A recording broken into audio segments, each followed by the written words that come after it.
With the next to last session, so we're almost there. My name is Sunil Sudarshan. I'm a urologist at the University of Alabama, Birmingham. But it's my pleasure to lead off the session on the most exciting abstracts at this year's meeting. And so our first speaker is Pedro Barata from Tulane, who's going to talk about his work on expression profiling in non-clear cell. Good afternoon, everyone. Thank you for the committee, KCA, for the opportunity to present the work today. Let's get started. I do have 7 minutes. I'll try to stay on time. Here are my disclosures. All right, so with the emergence of multiple systemic therapies for advanced RCC, we all recognize that predictive biomarkers are needed and they're actually lacking. We have emerging data with gene expression from Emotion 151. We did atezolizumab, or atezolizumab, bevacizumab, and also axitinib, avelumab, right, with Javelin, that basically generated some data around the angiogenic and immunogenic predictive value. So we did a little bit of work. We used an optimized version of the Emotion 151 analysis. That's the methodology is published at the COSTA. And we basically did some work on clear cell histologies, basically demonstrating it's feasible to identify clusters. At the time, we had a T effector, immunogenic cluster. You have angiogenic cluster, and a mixed, if you will. And then, and so just going a little bit over, what the plan is for this work for us is actually because we're able to see, the value, the predictive value for angiogenic and immunogenic therapies in those studies that I mentioned before. Our goal was this time to focus on non-clear cell histologies. So the Emotion 151 methodology evolved to 7 different clusters, right? So we find, angiogenic and then inflammation, proliferative clusters as well there, and some that seem to be immunosuppressive.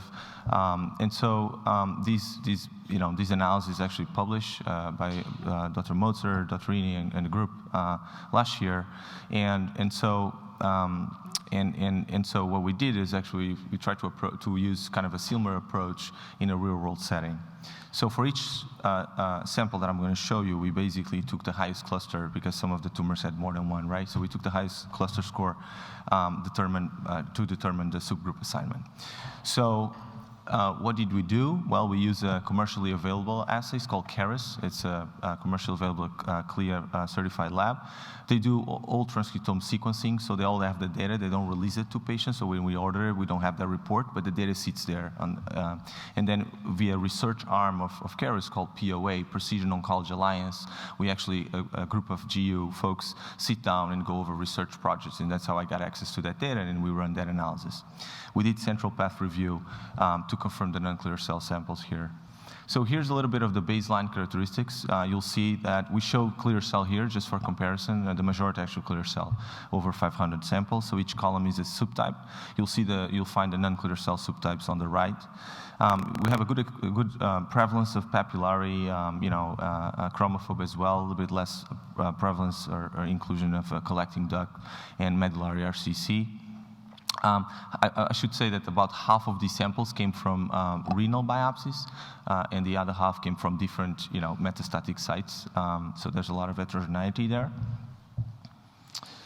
And here you can basically see the breakdown of each cluster or signature by histology, right? So if you take let's call it the control, the clear cell group on the left, you can see where we saw previously, right? It's a fair number of samples with an angiogenic profile there, some with an immunogenic profile. And then when you kind of look at the non-clear cell subtypes, it's kind of interesting to us is actually that there seems to be a dominance of proliferative cluster in there.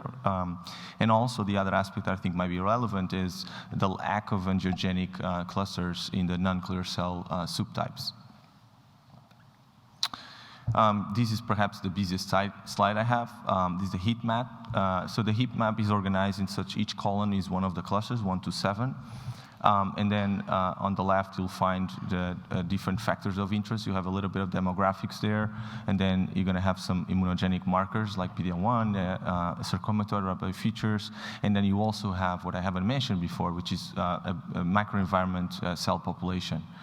So I would highlight just one or two things on this heat map, and is that if you look at column 4, right, for T effector proliferative, you'll see that there's a dominance of sarcomatoid rhabdoid features. There's more PD-L1, and there's also a dominance of immunogenic cell population.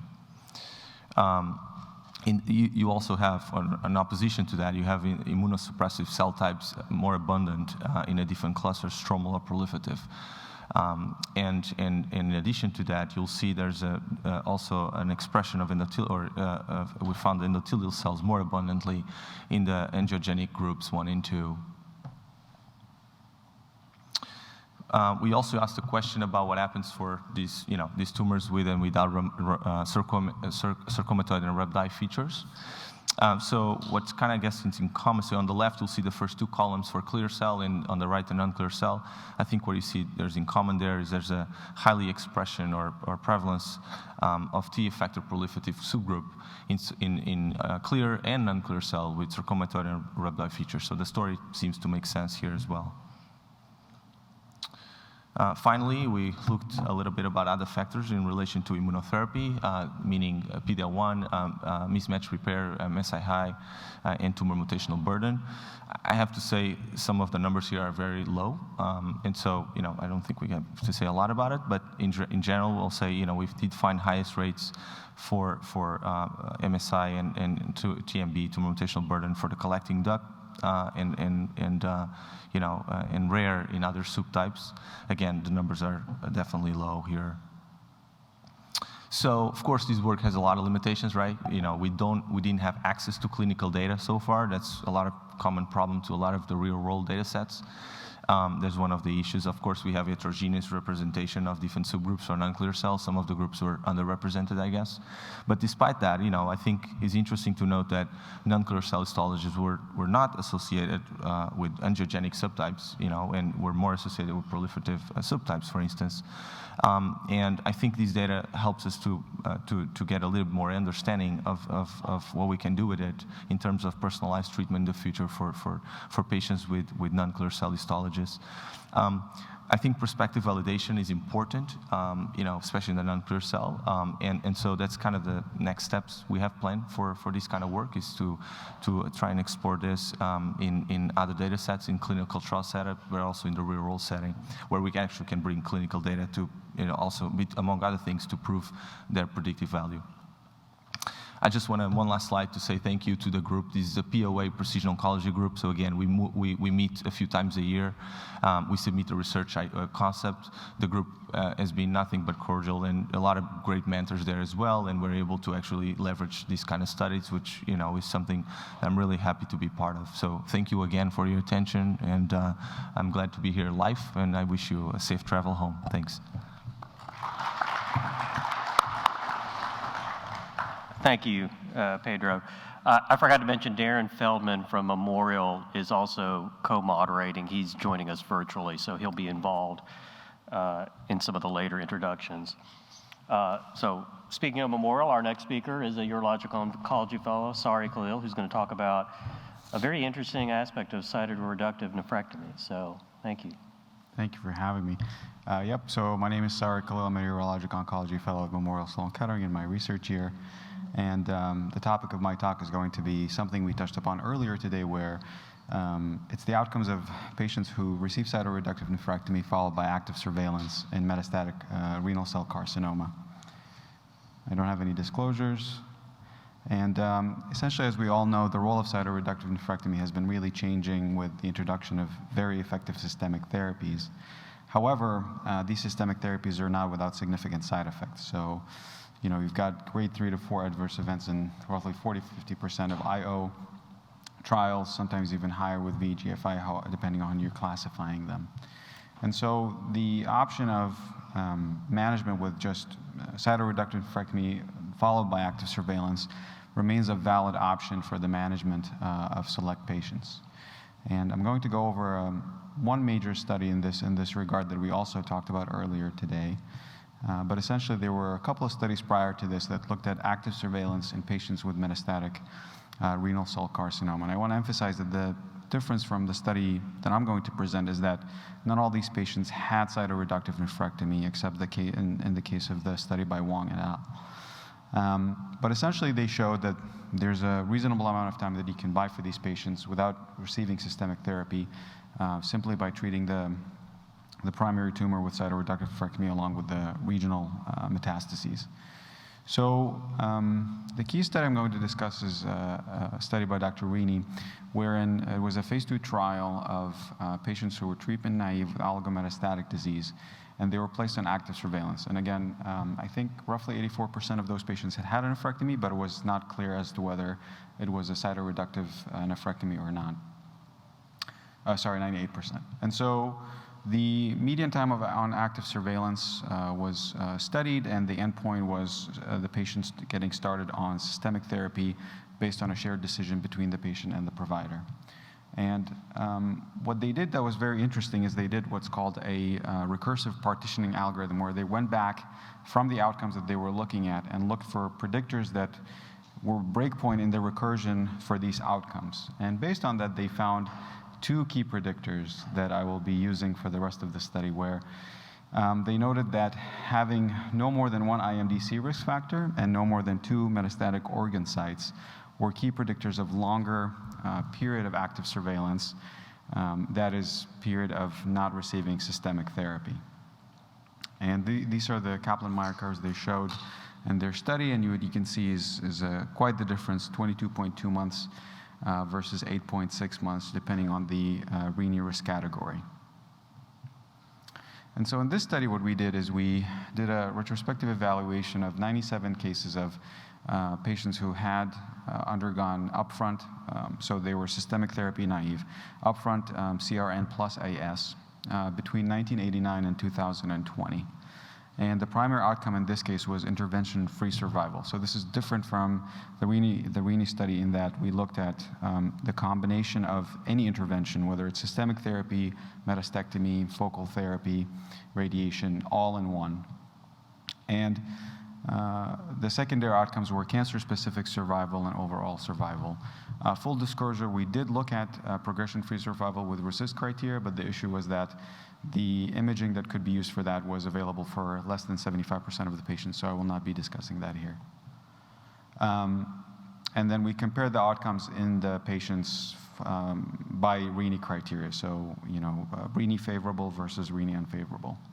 And so this is just kind of a summary of how we got to this data set. So we looked at 508 cases that had undergone upfront cytoreductive nephrectomy. 80% of those had residual disease, and of those, 97 were managed with active surveillance. And so this is kind of a table comparing the active surveillance population versus the patients who did get cytoreductive nephrectomy followed by what we call immediate systemic therapy. And essentially what you can see is that the cohort that we're looking at was older. They had a slightly smaller tumor size, more preponderance of the lower stage tumors, and significantly lower overall MET sites and in their cohort compared to the ones that received systemic therapy following CRN. So in our cohort, we had a median follow-up of 31.8 months, and we noted the median intervention-free survival to be 11.6 months in our cohort, wherein eventually roughly 60% of patients ended up getting systemic therapy or focal therapy as an intervention. Secondary outcome-wise, we noted that overall survival was 52.3 months, and cancer-specific survival was 56.5 months. So when we substratified our patients by Rini category, we noted kind of a 50-50 division and noted a significant difference between the two groups in terms of intervention-free survival and cancer-specific survival, wherein the favorable Rini group did better than the unfavorable group. And in terms of numbers, you can see that the median intervention-free survival was almost double that between RINI favorable and RINI unfavorable, with an advantage of 20 months in terms of cancer-specific survival, and a similar advantage in overall survival, though again, that did not reach statistical significance. So what I did next was, sorry, this just kind of focusing what I talked about, is a univariate Cox proportional hazard regression to identify any other factors in the data set that were also predictive of outcomes. And this is just only the factors that were relevant. And what I do want to highlight, in addition to the fact that, as we know, sarcomatoid histology is important and Charlson Comorbidity Index is important, is that IMDC groups by themselves did not correlate with these outcomes that we're looking at. Also, more interestingly, when I broke down the components of the RINI categorization system, only the number of met sites was relevant to overall survival. But again, the two subcomponents were not as significant as they were when in combination. So on multivariate, what I show is that intervention-free survival and CSS were again significantly affected by the RINI category, even when accounting for these factors. So in conclusion, this was a retrospective study of 97 patients managed with CRM plus AS, and these are the values that we saw from the study, and we noted that RINI criteria were predictive of our outcomes of interest. I just want to acknowledge everyone that has helped me with this project, and my mentor, Dr. Ari Hakimi, Paul Rousseau, Dr. Motzer, Dr. Voss. Thank you.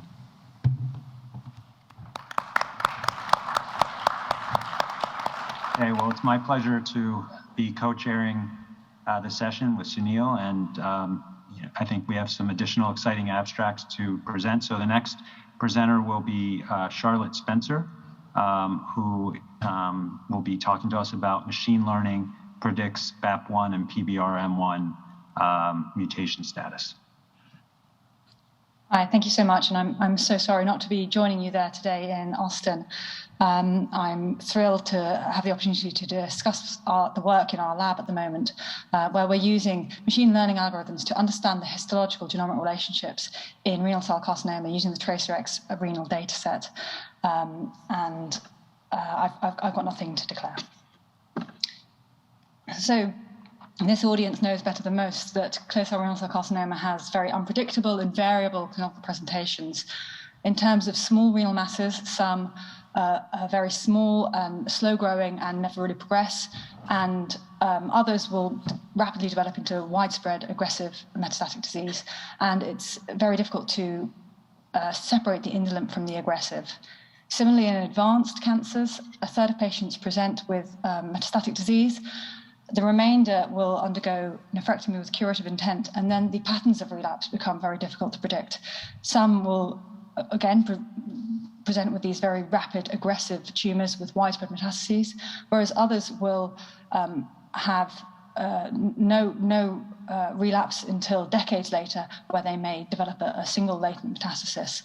And this unpredictability of clinical outcome following nephrectomy makes patient management and patient risk stratification really very challenging. Our lab has previously shown that disease progression is driven by genetic alterations, which have highly conserved patterns of ordering, co-occurrence, and mutual exclusivity. And it's the pattern of acquisition of these genetic alterations that determines the evolutionary course of the primary tumor. Evolution can be grouped into 3 different categories or modes of evolution, so linear evolution, branched evolution, punctuated evolution, and these are associated with clinical outcome. So if we take linear evolution here, for instance, these tumors have low levels of intratumoral heterogeneity, low levels of chromosome complexity, and they're associated with that indolent disease course, small, slow-growing renal masses, and these would be excellent candidates for surveillance. At the other end of the spectrum, we have punctuated evolution. These tumors have very high levels of chromosome complexity, often feature a BAP1 mutation, and these are the patients who sadly develop very rapid, widespread metastases and have very poor outcomes. In the middle, we have branched evolution. These tumors have very high levels of intratumoral heterogeneity.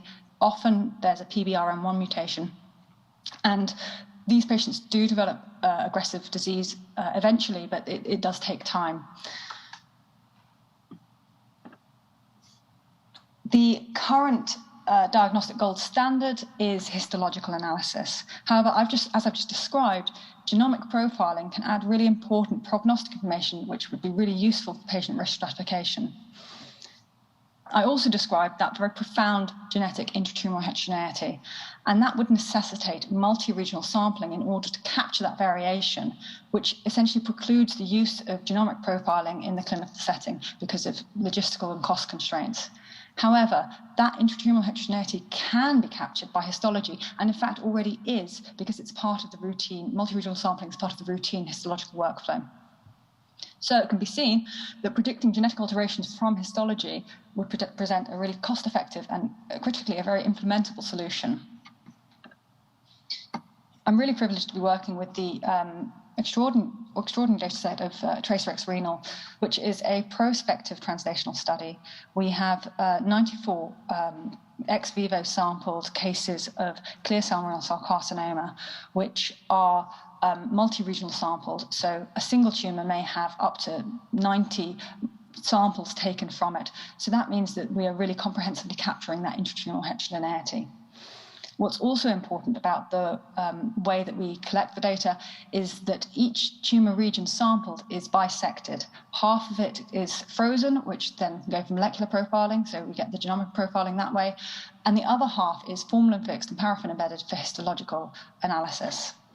And that mirror image sampling technique enables a really close link between the histological and the genomic data. So what we've done is we've taken those histological samples and we've scanned in the digital images of the H&E slides at ×40 magnification, labeled each of those images with the mutational status of BAP1 and PBRM1. And we've done this on a cohort of 606 primary tumor regions across 50 patient cases. After some image pre-processing steps, the training data set was 64%, internal validation 16%, and then 20% of the data set was held back for holdout validation testing. And the predictive output of the model would be the mutational status of the genes, be that either wild type or mutation. And what we found is a really high holdout prediction accuracy for both genes. So here is the area under the receiver operating curve for PBRM1 is in turquoise and BAP1 is in orange, which shows that both of them were over 0.85, and the accuracy of these holdout predictions were 0.96 for BAP1 and 0.926 for PBRM1. And we think this is a really exciting proof of principle that these genetic alterations can be predicted from histology alone. We need to go on to validate these results on an external cohort, so outside of TRACERx Renal. And also to then, our next step will be to train the CNN to predict other important molecular alterations, for instance, the loss of 9p or 14q, which are associated with metastatic potential. But what we're really excited about doing is exploring model visualization techniques to try and explain the decision-making strategy of the algorithm to understand what it is about the histology that we're seeing that it causes these predictive outputs. And we're going to do that both with computational approaches, for instance, these spatially resolved heat maps that I'm showing here, which show the predictive output of the model, and also gradient-weighted activator mapping. And we're combining that with a really detailed histological analysis to really try and unpick the biology behind these different mutations. I've got a huge number of thank yous to say, but in particular, I'd like to thank the Scientific Computing Department at the Francis Crick, who have spearheaded the training of the algorithm. My own lab, the Cancer Dynamics Laboratory, have been hugely supportive, especially Samra, and a huge thank you to the massive operation that is TRACERx Renal, including the patients and their families. And thank you all very much for your attention.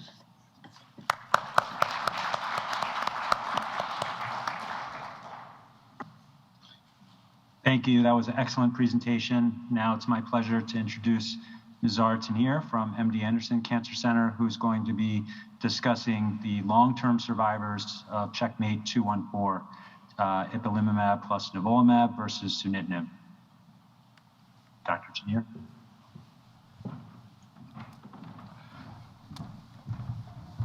Thank you, Darren, for the kind introduction. Good afternoon, everyone. It's a pleasure to present on the results of long-term survival of patients treated with nivolumab, ipilimumab versus sunitinib in the CheckMate 214. So on behalf of my study coordinators, here is the background. First-line nivolumab, ipilimumab has demonstrated superior long-term survival and response benefits over sunitinib in patients with advanced RCC after 5 years minimum follow-up in the CheckMate 214 trial. However, data on long-term survival of patients with RCC receiving immunotherapy are limited. Here we report a post hoc exploratory analysis in a subgroup of patients from CheckMate 214 with RCC and long-term survival of minimum 5 years. And from here, the LTS will define long-term survival. So the methods in study design and current post hoc analysis, the patients were, as you see here, randomized to the two arms and treated with the doses and schedules shown here. And in this post hoc exploratory analysis, patients with long-term survival, defined as those alive at 5 years minimum, were assessed in the intent to treat population and by IMDC risk, intermediate, poor risk, and favorable. So this is a busy slide, but just to show you here that the baseline characteristics are shown here for the intent to treat patient population, as well as patients with long-term survival, again defined as having survived 5 years minimum. And you see here that among the 1,096 patients randomized to nivo-ipi or sunitinib, long-term survival was reported in 43% of patients treated with nivo-ipi versus 31% patients with sunitinib. And in the intermediate poor risk group, 38% with nivo-ipi versus 27% with sunitinib. And in the favorable risk group, 58% versus 48% of patients here nivo-ipi treated versus sunitinib treated patients. Among all patients with long-term survival, 14% of patients with nivo-ipi versus 5% treated with sunitinib remained on therapy at 5 years. Subsequent systemic therapy in patients with long-term survival was given to 48% of patients treated with nivo-ipi versus 78% in the sunitinib treatment arm. And as you see here, the patients in favorable risk had 71% systemic therapy compared to 62% with favorable without long-term survival. There's again busy slide here, but the objective response rates were higher in patients with long-term survival in the overall, as well as in the intermediate poor risk groups. I'd like to draw your attention that in patients with long-term survival, complete response was higher in patients treated with nivo-ipi versus treated with sunitinib in the overall long-term survival group, as well as in patients with intermediate risk, poor risk, and also the complete in patients with favorable risk, 22 versus 14. There were higher ongoing responses, again, in patients with long-term survival in the nivo-ipi versus sunitinib in all risk categories. And in patients here with intermediate poor risk, there were higher 71% versus 37% proportions of patients who had more than 50% tumor reduction with nivo-ipi compared to sunitinib. As you see here on these Kaplan-Meier curves, the median duration of response in patients with long-term survival was notably longer with nivo-ipi versus sunitinib in all three categories.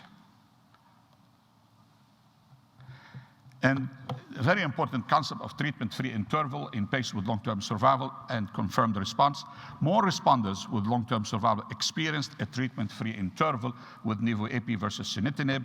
As you see here, 54% versus 14% with sunitinib in the intermediate poor risk category, and then 43% versus 10% in patients with favorable risk. However, when you look at median treatment-free interval with nivo-ipi versus sunitinib, it was similar between the two treatment arms for patients with intermediate poor risk, but was longer in patients with favorable risk.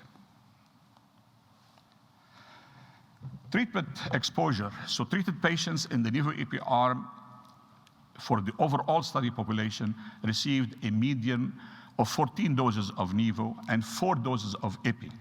However, patients in the subgroup with long-term survival received a median of 41 doses of nivo and 4 doses of ipi. Most treated patients in the overall study population and most patients with long-term survival received 4 ipi doses. 12% of patients treated with nivo-ipi in the overall study received less than 4 ipi doses due to treatment-related adverse events leading to discontinuation of study treatment. 40% of these patients had long-term survival, including 27% of intermediate poor risk patients and 67% of patients with favorable risk.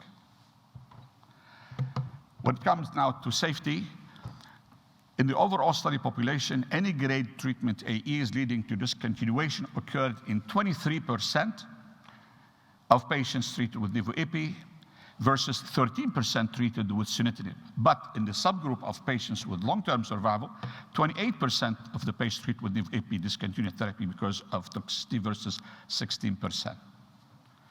Overall, for patients with long-term survival, overall adverse events were higher than in the ITT patient population, and that's not surprising because these patients received longer therapy. In conclusion, analysis in patients with advanced RCC from the CheckMate 214 who had long-term survival further highlight the greater likelihood of long-term benefits observed with nivo-ipi versus sunitinib in patients with IMDC intermediate risk, poor risk. That was no surprise, but also here the surprise is also in favorable risk, as I showed you. Baseline demographics and clinical characteristics generally did not distinguish patients with long-term survival in the nivo-ipi arm from the overall population of nivo-ipi patients. The exceptions were, however, patients who had lower target lesion burden and smaller proportions of long-term patients with IMDC poor risk and those who had bone metastasis at baseline. Not having a complete or a partial response did not prevent some patients from achieving long-term survival with nivo-ipi.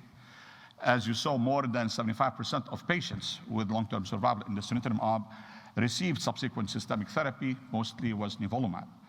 And less than half of the patients treated with nivo-ipi arm received subsequent systemic therapy. Survival of at least 5 years or longer were also observed in patients with discontinued treatment to treatment-related adverse events.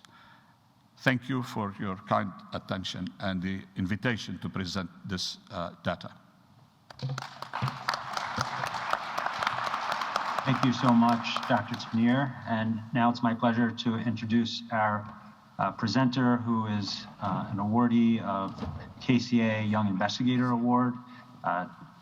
We have today Dr. Akash Kaushik from UT Southwestern, who's going to be speaking on glutamine metabolism in clear cell RCC.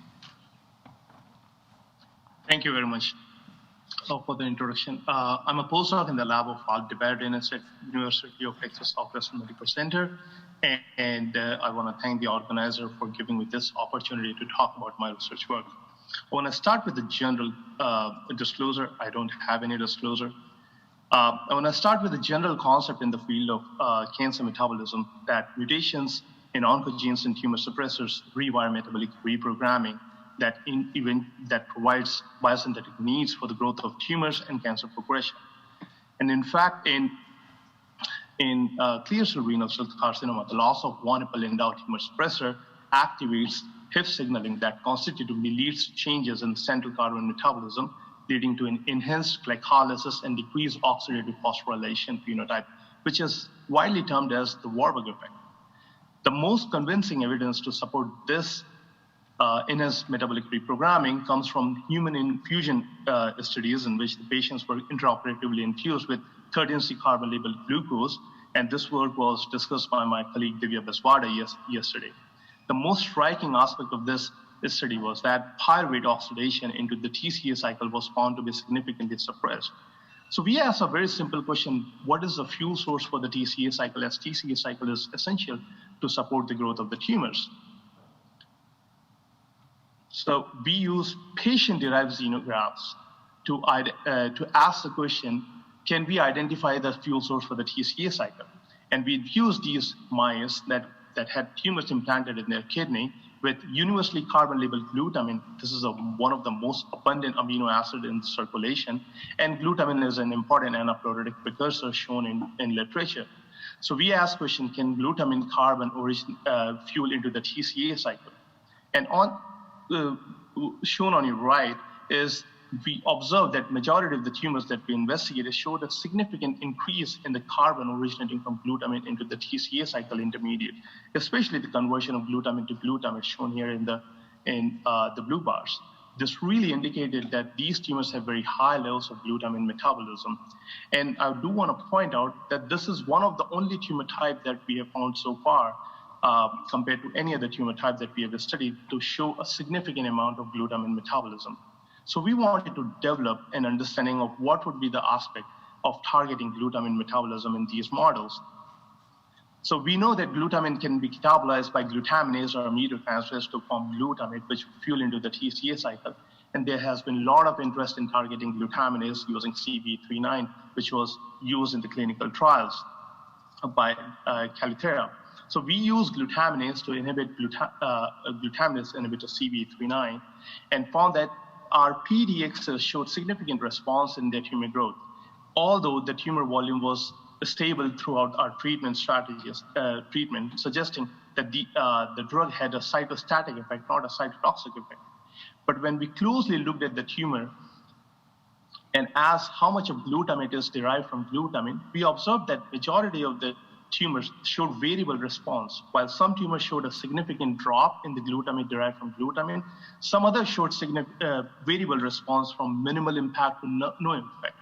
So we asked, this really suggested that perhaps there are other metabolic processes that are converting glutamine to glutamate that fuels into the TCA cycle. Maybe perhaps aminotransferase pathways are active. But we also closely looked at the tumor that responded significantly to ask what is the impact of decreasing glutamine metabolism in that particular tumor type. And as shown here, we observed that glutamate to glutamine ratio was significantly decreased. However, when we look at the TCA cycle intermediate in the same tumor type, we barely saw any significant difference. This really suggested that perhaps these tumors are somehow able to use a different fuel source to support the TCA cycle when glutaminase is suppressed, indicating that glutaminase is dispensable in these CCR system models. So therefore, we asked a very simple question: what is the implication of targeting either aminotransferases that require nitrogen metabolism from glutamine to fuel into multiple pathways such as purine, pyrimidine, hexosamine, NAD-cycle asparagine, with a prodrug of DAWN called GH083. This was a modified version of DAWN, which has been used in clinical trials in the 1960s and 70s. However, because of GI tract infection, it was discontinued. But this DAWN was modified by Barbara Schlucher's lab from Johns Hopkins, and this drug can only get activated in the tumor microenvironment due to activity of cathepsin. At the same time, we asked, what are the other fuel sources that might be supporting the TCA cycle when glutaminase is suppressed? So we first looked at what is the impact of treating with GH083 in these tumors. As shown in here, we observed that GH083 significantly decreased glutamine-dependent nitrogen metabolism into multiple pathway intermediates, such as in asparagine, guanosine, cited in monophosphate. And as a result, we observed that there was a significant suppression in the growth of these tumors, suggesting that perhaps nitrogen-dependent glutamine metabolism is also very important for the growth of CCRCC. On the other hand, we tested various amino acids to ask which amino acids fuel the TCA cycle when glutaminase is suppressed. As shown in here, we found that aspartate, which minimally fuels to TCA cycle intermediate in normal kidney and tumors, it significantly increased its contribution when these mice were treated with CB39 to both kidney and tumors.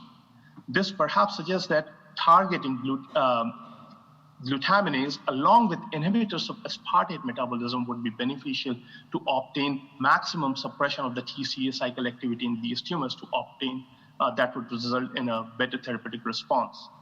So with that, I want to summarize this part by this model that we found using patient-derived xenografts that glutamine provides carbon source to the TCA cycle.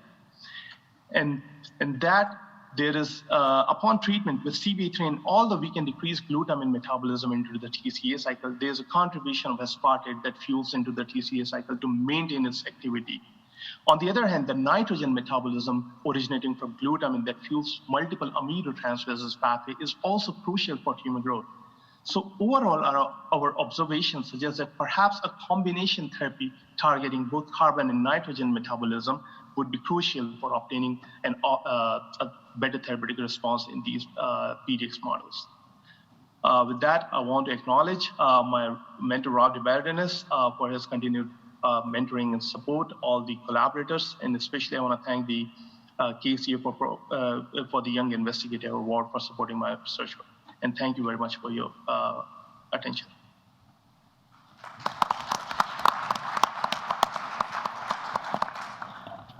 Thank you very much. So we have a 10-minute Q&A. So is there anybody interested in asking? I think we have one. Hey there, Monty Powell from City of Hope. Pedro, really, outstanding presentation, and I think that it was just wonderful to see, the data from the cancer cell paper sort of partitioned out within your cohort there. What about clinical correlates from this data set? Have you had an opportunity maybe to get together with the other investigators and see how this partitioning links to outcome? Thank you, Dr. Paul, for your kind words. I believe you asked me about clinical association with this data. So I think, so the short answer is we don't have it yet. So there's this thing called Code AI, which is a way for folks who work with this specific company for NGS in general. So institutions sign up for that, and then they share confidential data. It's in the works. So in other words, the problem with these analyses, the way we cannot get the clinical data is the following. When you get anonymized data on the database, right, it's not set up in a way that you go back and say, I find my cluster 1, 2, 3, 4, 5, or 6, right? So you have the full cohort. So hopefully we're gonna have that data for the time for the manuscript, but always we cannot go beyond the description on each group by itself, based on histology or based on something else we can define, but not based on gene expression signature, because you cannot go to a system like Code AI, for example, and ask the question to the software, give me all the cluster 4s that you have. So that is a big limitation, which I think ultimately will take us to have to do it in a prospective manner, right? Where you actually are able to collect that data. Whether you do it on a trial setting, or you're going to do it in the real world setting, we want to do both. We're ambitious, we want to do both. And hopefully we can incorporate this in the trial, moving forward, so that we can start using this kind of information to help selecting, better treatments for our patients. Sure. Yeah, that's totally fair. And then Nizar, can I ask you a question about your presentation too? So obviously I think there's a lot of focus within this really excellent data set you've presented on the favorable risk population. And within that cohort, amongst patients receiving sunitinib, can you confirm that, perhaps some of the events that we're seeing are not necessarily just a figment of these patients not receiving immunotherapy? Was there a relatively even distribution of subsequent nivolumab and other checkpoint inhibitors in second line across these risk categories?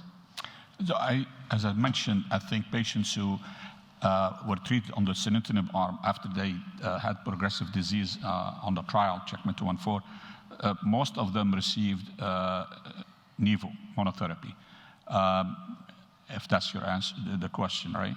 Most of them received nivolumab. I'm not sure they received nivolumab after sunitinib in the context of a clinical trial or of protocol. Okay. Yeah, I was just really interested in getting granular with it, because, there are, relatively few events, so understanding whether or not those are just driven by patients who haven't received, appropriate second or third line therapies would be of importance. Yeah, they received monotherapy, nivolumab monotherapy, but I'm not, we can go back to the data and see, get more details on that. Sure. So maybe we just have time for 2 quick questions just to stay on time. So Jim? Thank you. So first of all, I wanted to congratulate KCA and Abstract Selection Committee. I think this was the best abstract section I've seen at KCA in the many years I've been here. So thank you to all the presenters. I had several questions, but since we're short on time, I guess I'll have to pick just one.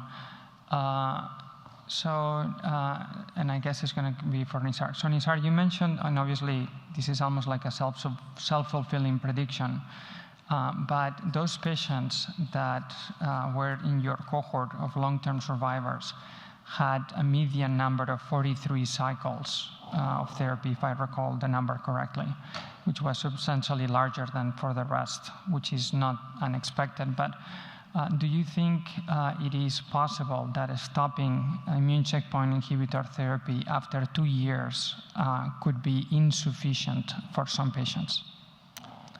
That's a great question, Jim. And I think it's a question that's on the mind of many of us.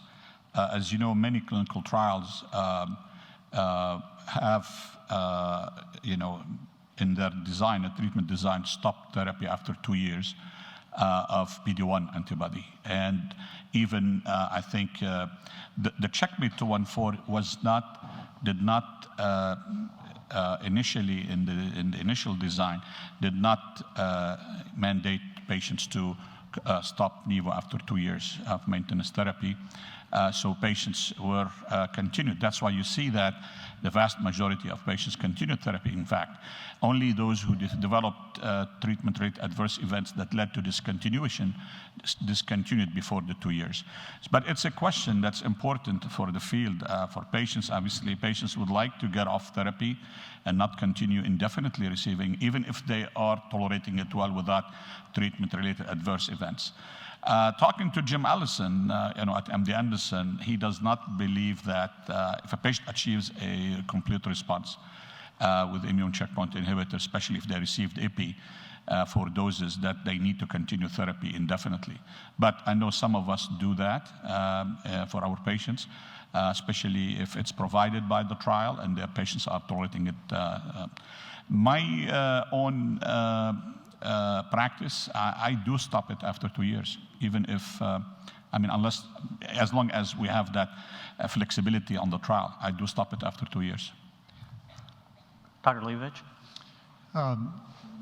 Congratulations to everybody. Everybody did a great job. These are fantastic presentations. My question is for Sari regarding how we select patients for the approach to do cytoreduction and observe, because what you showed was that the Rini criteria stratify a really hyper-selected group into really good and not quite really good, but still pretty darn good and a lot better than any other Kaplan-Meier plot, because I think your median overall survival in your poor risk group based on Rini was still something like 40 months or something like that, which is pretty phenomenal. So my question is, was there anybody in the cohort that actually didn't do well, and are you looking at what features predicted poor outcome from this approach, and what are your recommendations overall for selecting people for this approach, because they all did well in your cohort?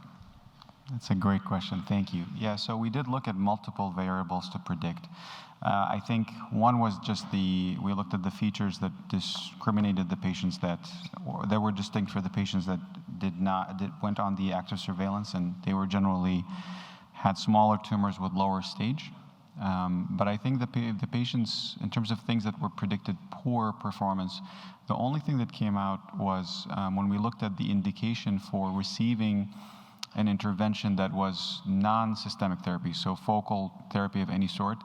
If the indication was because the patient was systematic, they did a lot worse. And I don't think I have that slide of my hidden slides, but it does show a significant difference if they're getting it for symptomatic issues. All right, I think we'll end it there just to try to stay somewhat on time. Thank you to the presenters, great discussion, and final stretch.